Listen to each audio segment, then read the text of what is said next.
I am carrying my statement for this afternoon, which is what I'm going to make. It is April 14. We're going to talk about the excise tax. So this has been done today. And I challenge anyone who are saying that I am sick, that they come and exercise with me. We will see who is stronger. You come to the gym with me. Tingnan natin kung sino mas malakas magbuhat ng weight. Pero alam mo, gusto ko nga sabihin, ang mga kababayan naman natin, ngayon, tiniyak ko na makita ninyo na hindi totoo yung mga sinasabi nila, na kasinungalingan yan. Kaya mula ngayon, yung mga taong yan na nagsabi sa inyo na may sakit ako, na baldado na ako, ngayon alam ninyo, puro sinungaling yung mga yan. Kaya't lahat ng sasabihin ng mga yan, kasinungalingan. Kaya't huwag nyo nang paniwalaan kung sino man yung mga yun. Now you know who the liars are and who is telling the truth. And once again, I think it's very, very easy and very clear that I'm in very, very good health. I just had my numbers are. I just had my regular blood test kasi nagpapaano ako ng vitamins and everything. And I'm fine. I'm really quite fine. The last time that I went to the hospital was to have my CAT scan to show na yung diverticulitis ko gumaling na. So that was what? 2.5, 3 months ago. Mga ganun. So that's all these reports of me going to the hospital. I haven't been to the hospital for 3 months, and even then it was just to have a CAT scan, because the CAT scan to tell my doctors if the diverticulitis has completely been fixed, and it was, and I'm done. My diet is back to normal. My exercise is back to normal. I still exercise 3-4 times a week. I'm watching my food better than before. But you know, so people. Medicine, sir? I'm sorry. Maintenance medicine? Maintenance medicine for no. I have two. One for gout, which is lopurinol. Mga nasa lahi namin mga Ilocano magka-gout eh. And the other is for high blood pressure, for hypertension. Those are the only two medicines that I take. The others that I take are nothing really. When I have allergies, I take an antihistamine. Pero wala naman ngayon. Aside from that, that's it. I'm not a great believer in supplements. If you eat well and you exercise regularly and you get regular sleep, yun lang medyo kulang ako yung tulog. But otherwise, everything is normal. And I'm happy to say that I'm healthy. You want me to do more jumping jack? Army dozen. I can do the army dozen. Nag-army dozen ako kuminsan. All right. Anyway, down to serious business. I'd like to cover some points that we have been discussing again together with the different agencies and including the Uplift committee, and we have some further announcements. Well, first of all, it is. We are able to say that these are the steps that we have been taking so that we are trying to alleviate and try to mitigate the effects of the oil crisis. Umaasa sana kami na maganda na yung maging peace talks between the US and Iran. Ngunit mukhang hindi sila nakabuo ng deal. Kaya kailangan patuloy pa rin ang ating mga ginagawa para tulungan ng ating mga kababayan. Unang-una, nais kong nabanggitin na wag pong mag-alala ang ating mga kababayan dahil sapat naman ang supply natin sa mga pangunahing pagkain, mga bigas, mais, gulay, asukal, isda, karne, manok, itlog, at lahat ng ibang produktong pagkain. At nakikipag-ugnayan tayo sa industriya, patuloy din ang ating pakikipag-usap sa kanila.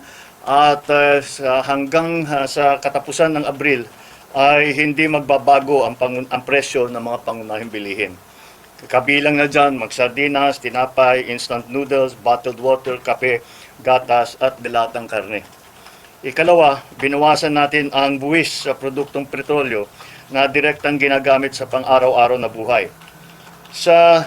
Dahil April 14 na ngayon,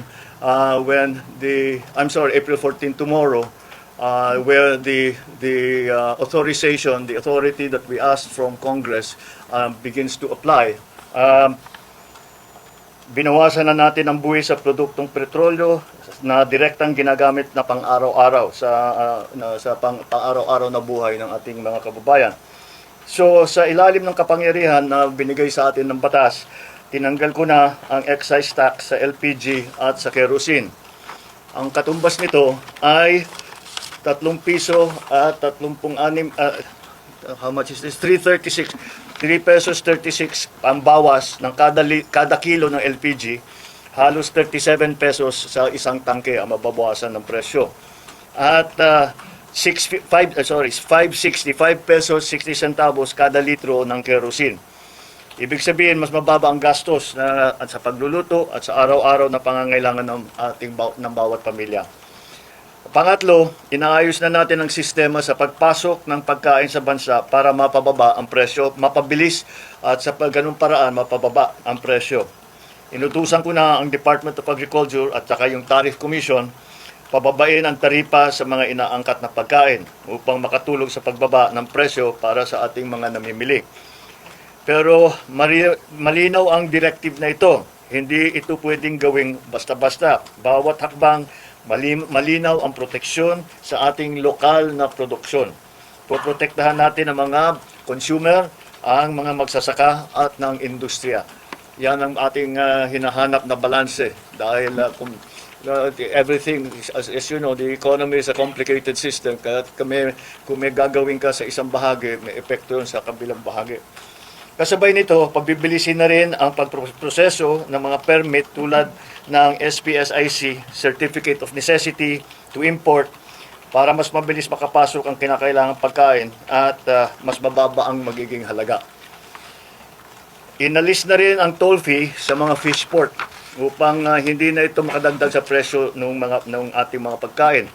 Nakikita natin na may mga magsasaka na napipilitang itapon ang kanilang ani dahil sa overproduction sa sobrang baba ng presyo ng bili. Hindi natin ito papabayaan magpatuloy. Kaya bibilhin na muna ng Department of Agriculture ang sobrang produksyon. Makikipagtulungan din tayo sa mga local government para bilhin din ang mga gamit na ito at magamit din nila para ipamigay nila sa tao. Ang pamahalaan ang sasalo nito para hindi masayang ang ani, hindi malugi ang ating mga magsasaka at mapapakinabangan naman ng ating mga namimili. At para sa mas maraming makinabang, papalawakin pa natin ang bentang bigas program. Dadamihan ang tindahan, habaan ng oras ng pagbenta, lalo na para sa ating mga senior citizen, para sa ating PWD at siyempre mga single parent. Pangapat, ibababa din natin ang gasto sa pagdaan ng pagkain mula sa pantalan hanggang sa merkado. Sa Cebu Ports Authority, sa Subic Bay, binawasan o sinuspindi ang iba't ibang binabayad na mga fees at para ito ay maramdaman ng tao at kahit tumataas ang ibang produkto ay hindi masyadong mabilis ang pagtaas o at least matigil natin ang pagtaas. So mababawasan ang gastos mula sa anchorage, sa berthing fee, cargo handling and storage fees para hindi na ito madagdag sa presyo ng pagkain. Ang Philippine Ports Authority ay ibinaba sa piso ang RoRo terminal fee para sa mga sasakyang nagdadala ng agricultural products. Dahil layunin natin na panatilihing sapat ang supply, pigilan ng pagtaas ng presyo at tiyakin tuloy-tuloy ang hanap buhay ng ating mga kababayan. Hindi tayo titigil hanggang maramdaman ninyo ang tunay na ginhawa sa inyong pang-araw-araw na buhay. Maraming salamat sa inyong pagtitiwala. At bukas, we will have another uplift meeting again to discuss what are the other strategies that we can employ to keep prices down, to make sure, first of all, what we will do tomorrow is to make sure, first of all, that the supply both of oil and the food products and all the other raw materials that we need to continue the running of the economy is going to be normalized. We, as I said in one of the last press conferences I had, that it is very important that we watch the prices now. Oil we cannot do very much about. But we also have to we can make sure what we can look at and do that. That's why ito is centered dun sa presyo ng pagkain. All of these measures are mostly centered around the price of food to keep the price of food down. The supply of food as well is also something that we think we can assure the public of, that maganda naman ang takbo so far ng ating sa agrikultura. Yun lang, yun na nga yun ang mga nakita nating report na yung mga inani na produkto na hindi na basta iniiwang na lang masira dahil masyadong hindi masyadong mababa na ang profit, halos walang kikitain. Kaya since wala kang kikitain, dahil tumaas ang presyo ng lahat at ganun pa rin ang presyo ng pagbenta, ay iiwasan natin yun. Kaya para yung mga farmer natin, yung mga producers natin, ay meron din silang kikitain. Market worth, kailangan para tuloy-tuloy ang kanilang pag-ani, tuloy-tuloy ang kanilang pagtanim. Dahil yun na nga, yung ina-assure natin yung supply ng pagkain. Supply at saka presyo.